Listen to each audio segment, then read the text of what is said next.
PIMS अस्पताल में 14 नवमौलूद बच्चों की हलाकत।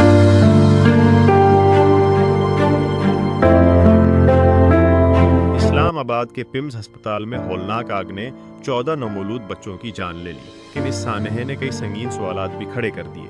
ऐनी शाहिद खातून का दावा है कि आग लगने के वक्त अस्पताल का कोई अमला मौजूद नहीं था। सब गायब थे, जबकि वालिदीन अपनी आंखों के सामने अपने बच्चों को आग में जलता देखते रहे।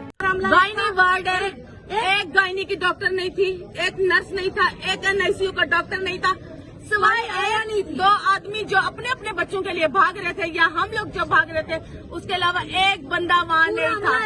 और घंटे बाद ये डॉक्टर रिमशा और 2 डॉक्टर एनआईसीयू के 3 डॉक्टर ये लोग नीचे से भागते हुए आ रहे थे। ये जवाब दे के ये एनआईसीयू लॉक करके क्यों गए? मैं एनआईसीयू में खुद भाग के गई हूँ। एनआईसीयू लॉक था, अपना बच्चा जलता जैसा भी निकाले, वो एनआईसीयू लॉक था। क्यों लॉक था? मुझे इस बात का जवाब दे। कुदरती दरवाजे क्यों लॉक हुए? डॉक्टर किधर थे? एक डॉक्टर का एक बाल नहीं जला, सिर्फ बच्चे जलने थे। मैं नहीं मानती। डॉक्टरों के मेरा बेटा 3 दिन से 3 दिन से था। कैसे कह सकते हैं कि जल के बच्चे? एक मुझे मेरा बच्चा दो, मैं यहाँ से उठूंगा नहीं उठूंगी, यहाँ से ही बैठी रहूंगी। 2 दिन पहले मेरा सी सेक्शन हुआ है, मैं यहाँ पे बैठी हूँ इस हालत में। मैं नहीं जा रही, मुझे मेरा बच्चा दो। मरने वाले बच्चों के वालिदीन और लवाहिकीन का भी इल्जाम है कि फायर ब्रिगेड की गाड़ियां ताखीर से पहुंचे।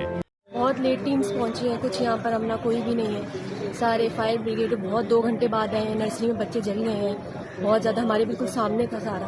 इब्तिदाई इत्तलात के मुताबिक आग शॉर्ट सर्किट या एसी सिस्टम में खराबी के बायस लगी, जबकि ऑक्सीजन लाइंस की मौजूदगी के बायस आग तेजी से फैल गई।